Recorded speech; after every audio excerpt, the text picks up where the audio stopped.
a saint. Padre, te amo, muchas gracias, Señor, por tu amor y tu bondad. Gracias, Señor, por este tiempo que tú nos regalas, que nos permites vivir, Señor, en tu presencia. Gracias por permitirnos entrar confiadamente al trono de tu gracia, Señor, entrar en tu presencia. Gracias por permitir adorarte, Señor, expresarte, Señor, con palabras lo que nuestro corazón está sintiendo.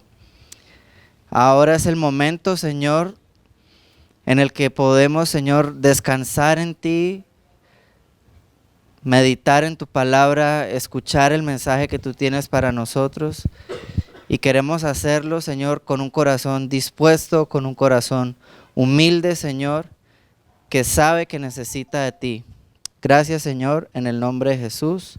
Amén y amén. Hoy quisiera hablar de un tema súper importante, un tema del que se han escrito no sé cuántos libros, tal vez millares, tal vez millones de libros.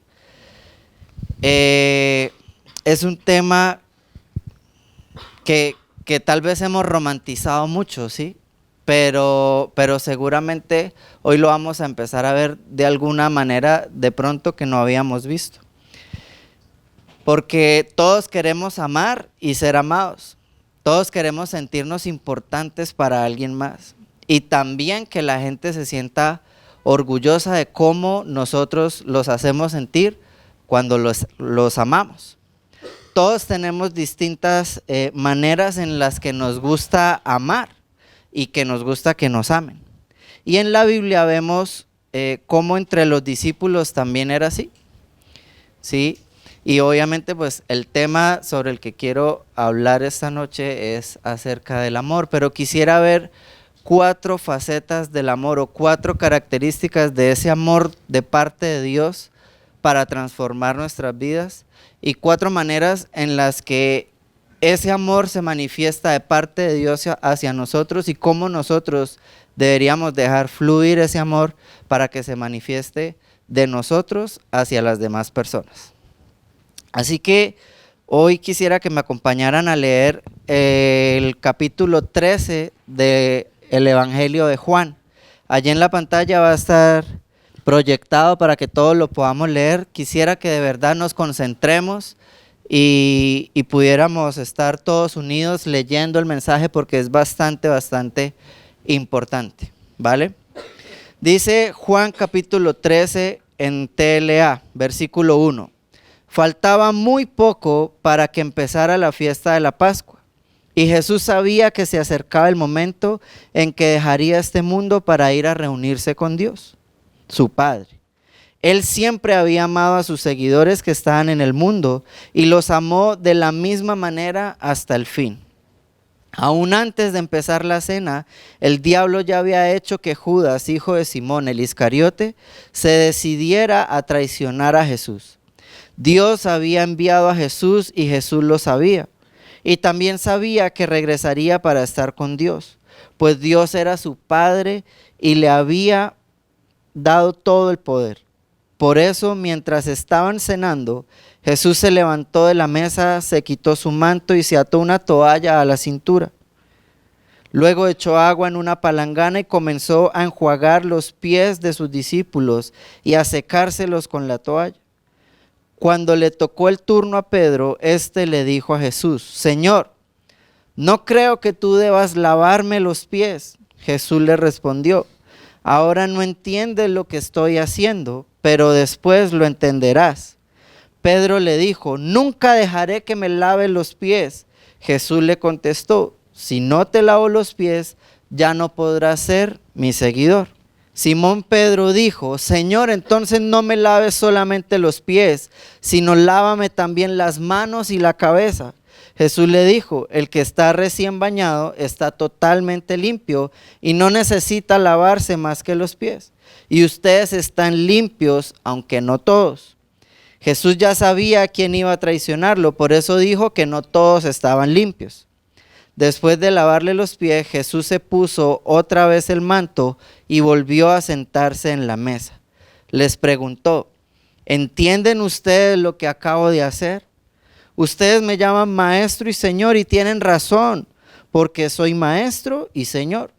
Pues si yo, su señor y maestro, les he lavado los pies, también ustedes deben lavarse los pies los unos a los otros. Yo les he dado el ejemplo para que ustedes hagan lo mismo. Ustedes saben que ningún esclavo es más importante que su amo y que ningún mensajero es más importante que quien lo envía. Si entienden estas cosas, háganlas así y así Dios los bendecirá. No estoy hablando de todos ustedes, yo sé a quienes elegí, pero tiene que cumplirse esto que la Biblia anunció. Aquel con quien compartía mi pan se ha puesto en contra mía. Les digo esto desde ahora para que cuando suceda ustedes crean que yo soy. Si alguien recibe al que yo envío, me recibe a mí. Y el que me recibe a mí, recibe también al que me envió. Vamos a pasar a unos versículos más adelante. Ahí entre el 21 y el 30 se da el momento en que Jesús le dice a Judas, bueno, vaya y haga lo que usted tiene que hacer. Entonces Judas entendió y se fue a hacer lo que tenía que hacer. Pero en el versículo 31, ya terminando el capítulo, Jesús nos deja uno de sus mensajes más importantes. Dice, después de que Judas salió, Jesús le dijo a los otros discípulos, ahora la gente podrá ver lo grande y poderoso que soy yo, el Hijo del Hombre. Gracias a mí también podrán ver lo poderoso y grande que es Dios. Si yo hago que la gente vea lo grande y poderoso que es Dios, entonces Dios hará que la gente también vea lo poderoso y grande que soy yo. Y Dios hará esto pronto. Mis amados amigos, dentro de poco ya no estaré más con ustedes. Me buscarán, pero no me encontrarán. Les digo a ustedes lo mismo que les dije a los jefes judíos. No pueden ir a donde yo voy. Les doy un nuevo mandamiento, un mandamiento nuevo. Ámense unos a otros. Ustedes deben amarse de la misma manera que yo los amo. Si se aman de verdad, entonces todos sabrán que ustedes son mis seguidores. Vamos a dejar la lectura hasta allí. Leímos casi todo el capítulo y quisiera ir rápidamente a esas 4 características, a esas 4 cualidades del amor, de cómo Dios lo manifestó a través de Jesús para nuestras vidas. En este capítulo vemos unas cualidades de un amor real. El amor que Dios quiere que experimentemos y manifestemos hacia Él, hacia nosotros mismos y hacia las demás personas. Y la primera característica de este amor es que es un amor que sirve. Para las personas que están tomando nota, el amor que Dios nos enseña, el amor que Dios nos comparte, en el amor que Dios quiere que nosotros vivamos, no es un amor solo de palabras. De decir, ay, tan bonito que eres, tan bien que me caes, te quiero amiguis, sino es un amor que sirve. Y servir es hacer lo que Jesús nos está mostrando en este pasaje, en esta escena, en esta parte de su historia. Y es que en aquellos días de la época en la que Jesús vivió, en esa cultura judía y romana había todavía existía la esclavitud y había unas funciones para cada nivel de esclavo. Y la persona que era la encargada de lavar los pies era el esclavo, el siervo, el sirviente de menor rango. Y ustedes se preguntarán, ¿pero por qué?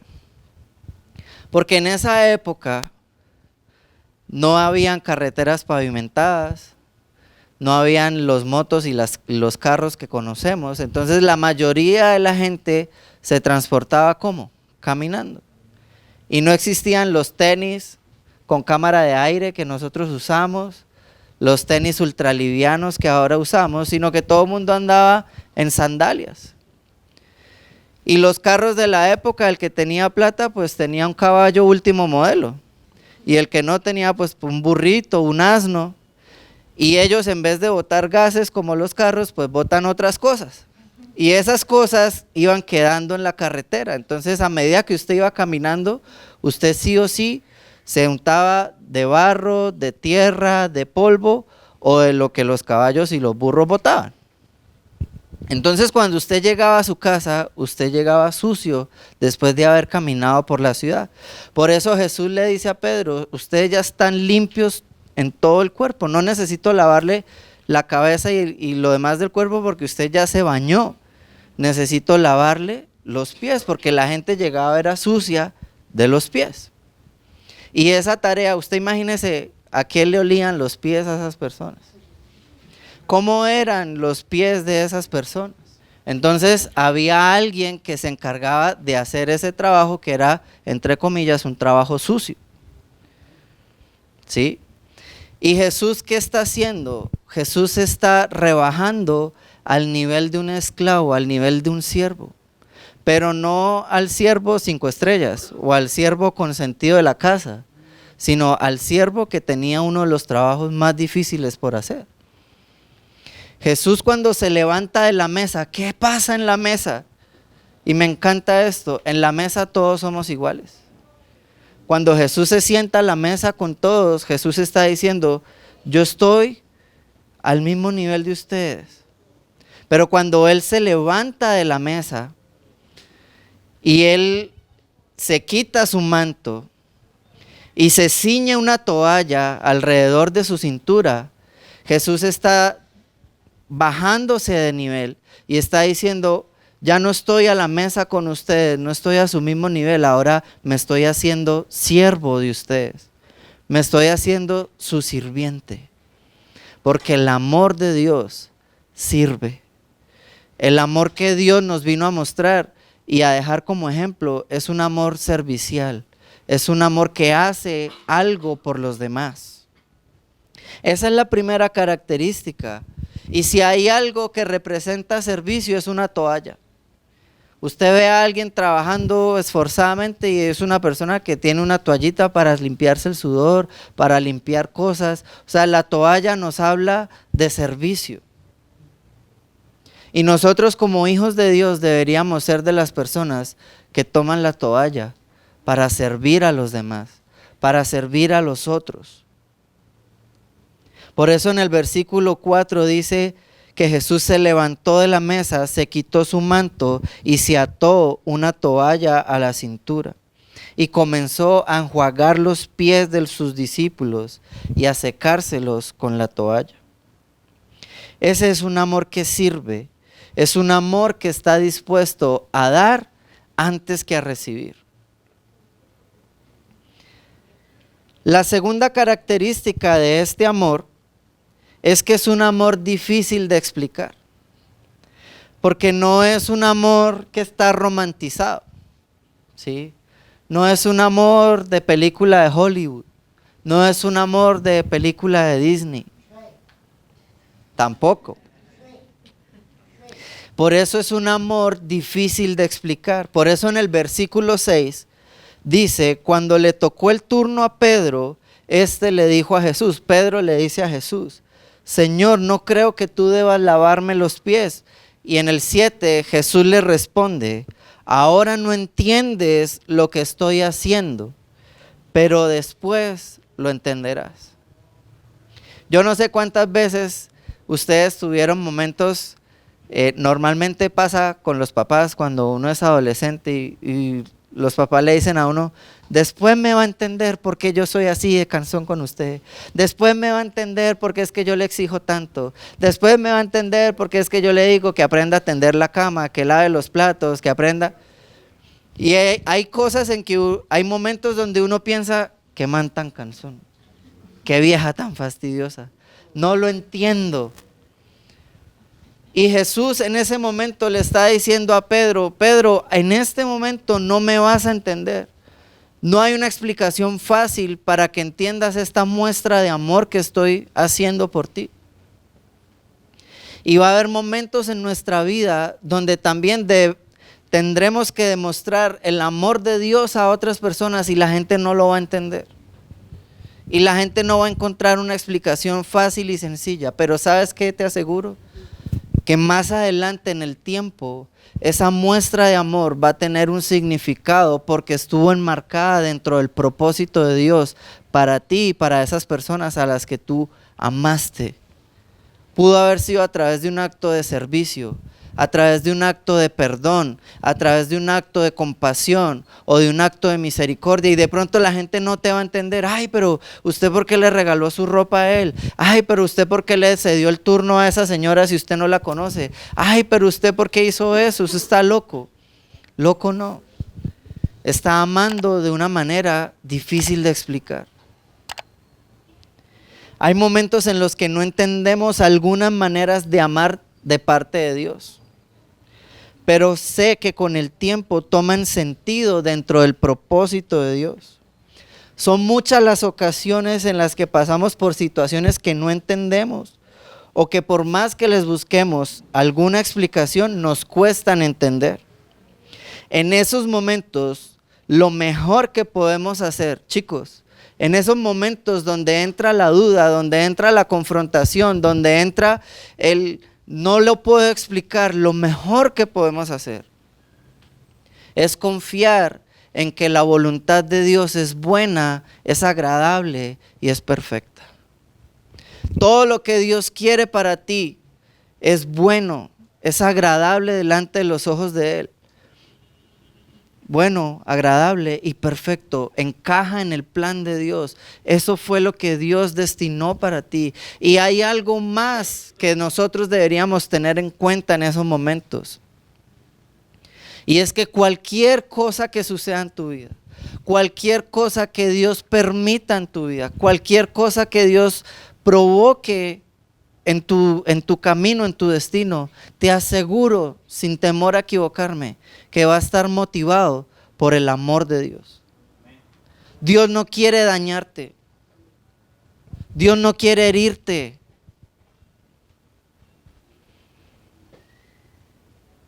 Y si por algún momento tenemos que pasar situaciones donde sufrimos, aún ese sufrimiento está enmarcado y motivado por el amor de Dios. Porque Dios es un padre que ama a sus hijos. Porque Dios no solamente está viendo tu día hoy, Dios está viéndote a ti, te está proyectando a ti en una eternidad con Él. Y si Él tiene que permitir que tú pases por procesos, que pases situaciones en tu vida para santificarte, para purificarte, para procesarte, para moldearte, Él prefiere que los vivas aquí con tal de que puedas estar con Él en la eternidad. Él no quiere perderse la eternidad sin ti. Él te ama, Él nos ama. Y por eso envió a Jesús. Y aún en medio de ese plan uno diría, pero ¿qué padre quiere que su hijo sufra?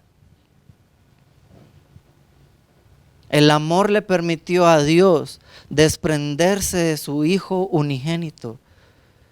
Y Jesús tuvo que sufrir y padecer para cumplir la voluntad de Dios por amor a nosotros también.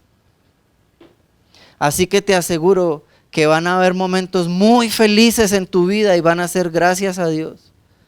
Pero también van a haber unos que otros días donde vas a experimentar dolor y sufrimiento, donde de pronto vas a tener que experimentar tristeza y también va a ser gracias a Dios, gracias al amor de Dios. ¿Cuántos sufrieron aprendiendo a multiplicar y a dividir por 3 cifras, haciendo escalas, subiendo y bajando? ¿Cuántos sufrieron aprendiendo el binomio cuadrado? No el binomio de oro. Ay, no, ese sí, ¿no? Muchos sufrimos con eso. Pero era necesario pasar por allí. Muchos sufrimos con cosas que uno dice, pero ¿esto para qué? Pero más adelante en la vida va a tener algún sentido. Yo todavía no sé para qué me servía el binomio perfecto cuadrado, pero algún sentido va a tener. Esa es la segunda característica de ese amor de Dios. La primera, ¿cuál era? El amor que sirve. Y la segunda, difícil de explicar. La tercera característica de ese amor real es que es un amor que enseña con el ejemplo. En el versículo 14 dice, pues si yo, su Señor y Maestro, les he lavado los pies, también, diga conmigo, también, ustedes deben lavarse los pies unos a otros. El 15 dice, yo les he dado el ejemplo para que ustedes hagan lo mismo.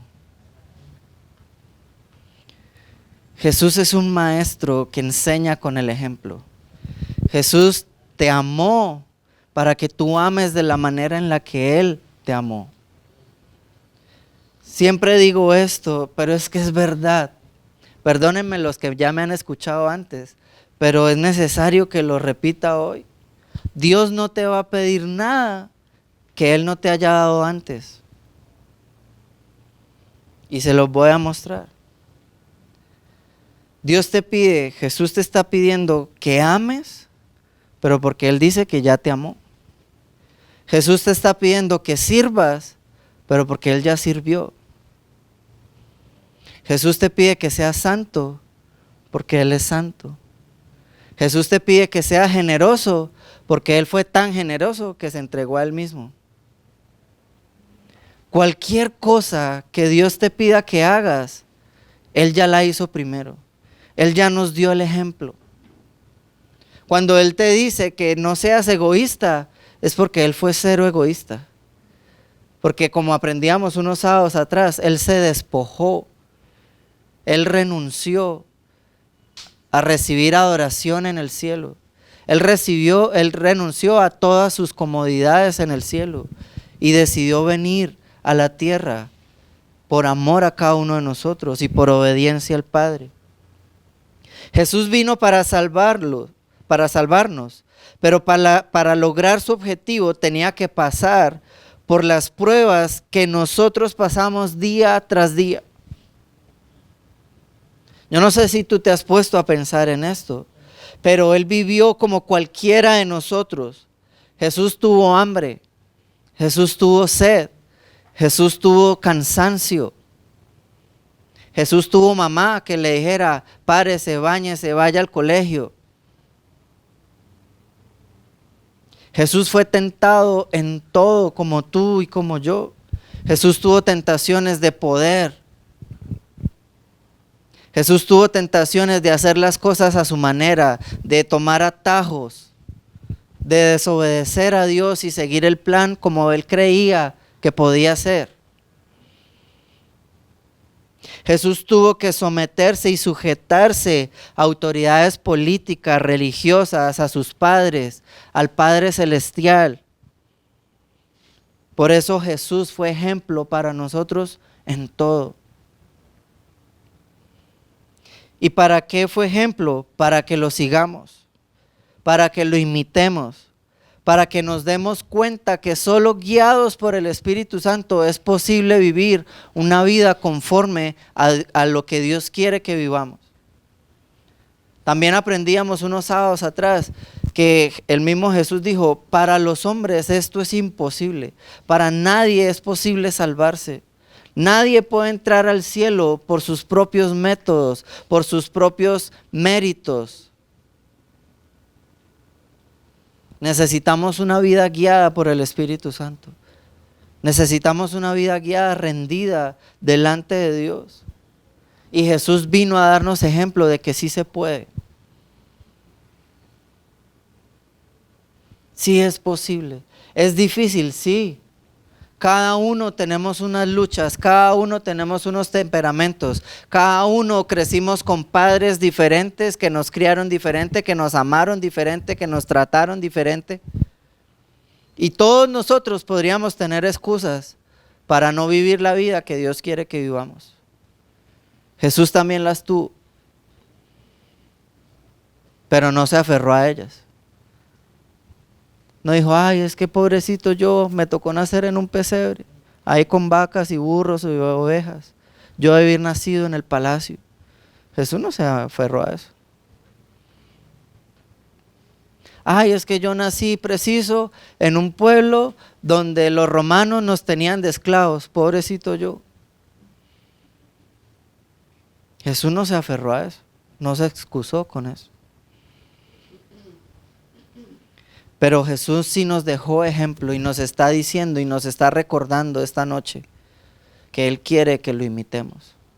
Es más, si tú y yo nos hacemos llamar cristianos, es porque seguimos los pasos de Cristo, seguimos los pasos de Jesús, queremos imitarlo a Él, parecernos a Él.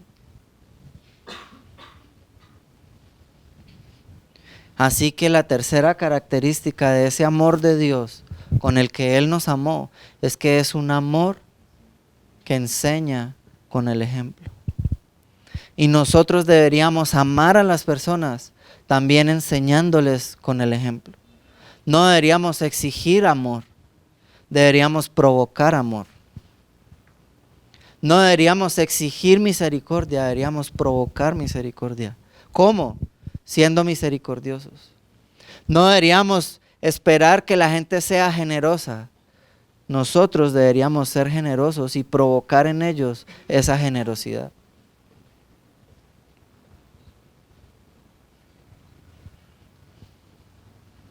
Y para terminar, la cuarta característica de ese amor real es que es un amor que marca y da identidad. En el versículo 34, allí finalizando el capítulo, dice: les doy un mandamiento nuevo. Y ese mandamiento es sencillo, es cortico. Ámense unos a otros. Anteriormente les había dicho a los discípulos: yo les he lavado los pies a ustedes para que ustedes se los laven los unos a los otros. Pero ahora está siendo también muy específico y lo eleva a nivel de mandamiento y nos dice: ámense los unos a los otros. Ustedes deben amarse de la misma manera en que yo los amo. ¿Ven lo que les decía ahorita? Que Jesús no nos pide que nos amemos porque sí. Jesús nos pide que nos amemos de la misma manera, al mismo nivel, con el mismo estándar que Él ya nos amó a nosotros. Y termina diciendo el 35, si se aman de verdad, entonces, ¿qué quiere decir eso? Que si lo que venga después del entonces depende de si hacemos lo que está antes del entonces. Si se aman de verdad, entonces todos sabrán que ustedes son mis seguidores. La pregunta es, ¿por qué la gente no nos cree a los cristianos?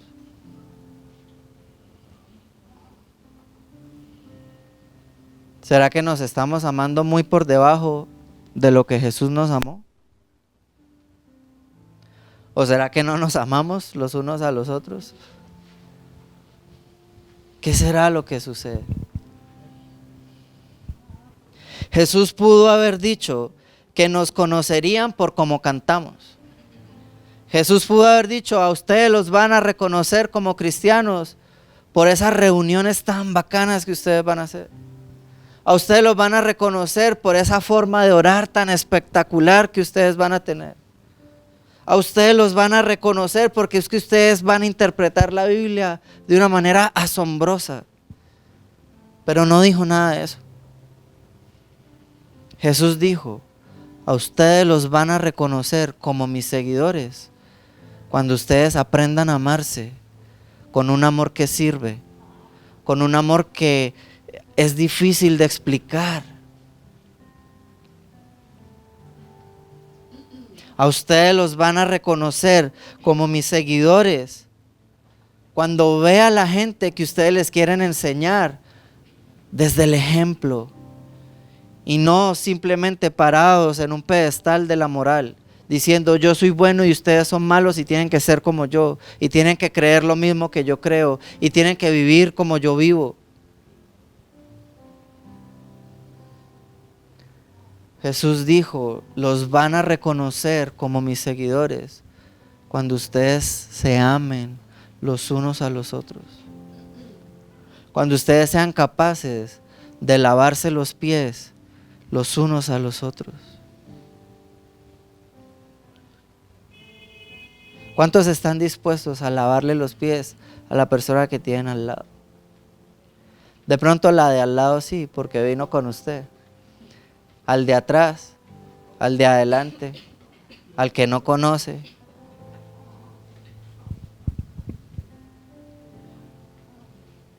¿Cuántos podrían ponerse en esa posición de siervos? ¿Cuántos podrían llegar a hacer cosas y que la gente los tilde de locos por amor a Jesús, por amor a quien Jesús ama?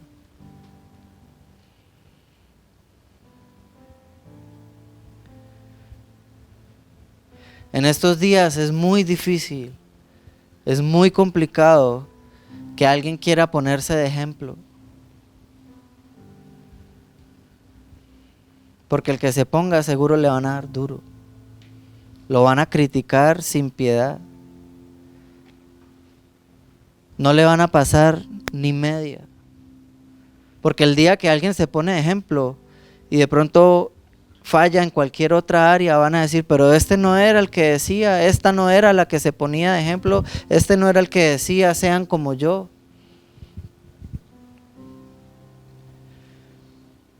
Pero podemos escoger tenerle miedo al que dirán en la tierra o darle importancia a lo que Dios diga de nosotros en el cielo.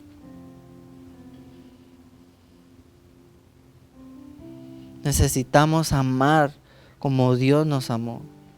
Necesitamos aprender a servir a las personas. Necesitamos amar aun cuando la gente no merece ser amada. ¿Sabes por qué? Porque lo más seguro es que yo no merecía ser amado. Y en el fondo de tu corazón tú sabes que tampoco merecías el amor de Dios.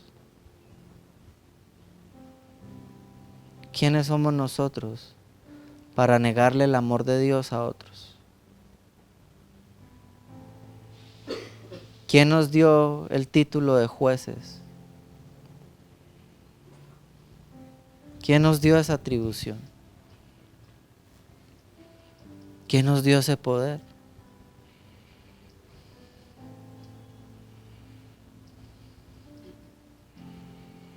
El mundo sabrá que somos seguidores de Jesús cuando nos amemos y los amemos a ellos con un amor servicial, con un amor que no tiene explicación, con un amor que enseña con el ejemplo, con un amor que da incluso la vida por sus amigos.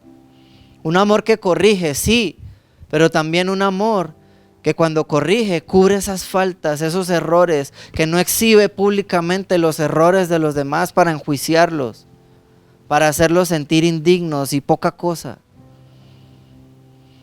Un amor que no conoce condiciones sociales, un amor que perdona, un amor que da segundas oportunidades, un amor que sana, un amor que restaura como el amor de Dios. Y vuelvo al ejemplo del lavado de los pies.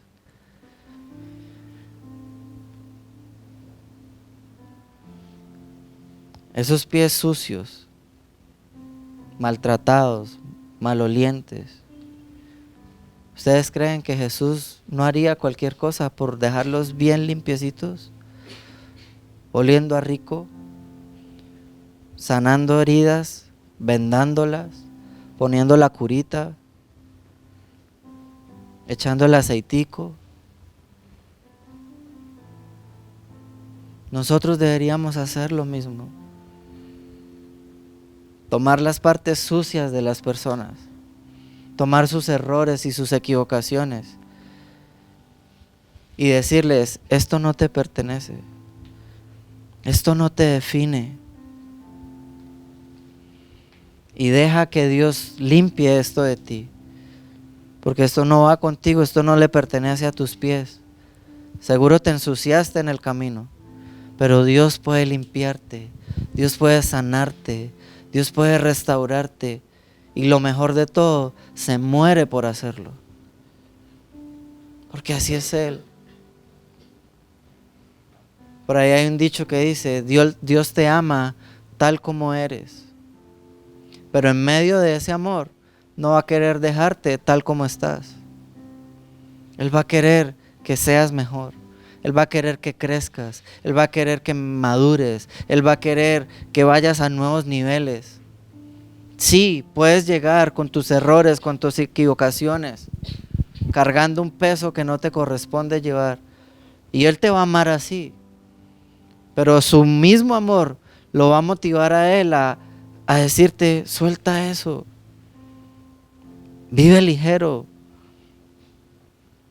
Eso que haces te trae malos olores a tu vida, te trae dolores, te desgasta. Mejóralo. ¿Qué tal si cierras tus ojitos un momento allí? Papito Dios, te amo, muchas gracias. Gracias por ese amor, Señor, que sirve, por ese amor que es difícil de explicar, por ese amor que nos enseña con ejemplo. Gracias, Padre Celestial. Gracias por ese amor que nos sana, Señor, que cura heridas, que salva vidas.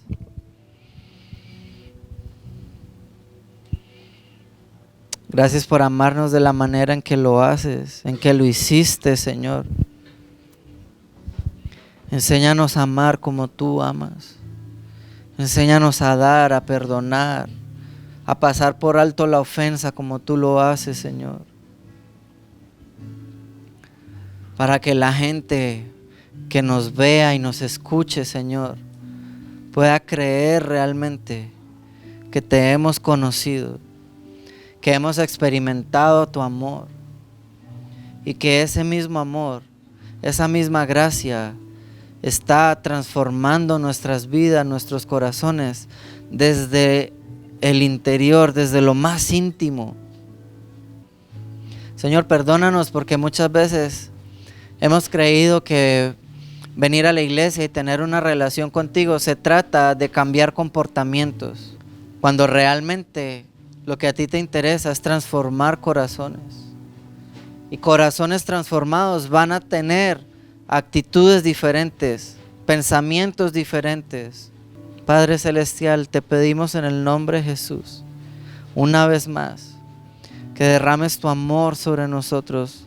Déjanos experimentar esta noche ese amor sobrenatural que viene de ti. Déjanos sentir ese abrazo tuyo, Señor, que nos conmueve, Señor, que nos quebranta lo más profundo de nuestros corazones, Señor. Ese amor que transforma, ese amor que da vida, ese amor que sana, ese amor que cura, ese amor real. Porque es tan real, Señor, que lo podemos sentir, Señor, que te podemos sentir. Señor, es un amor que no merecíamos.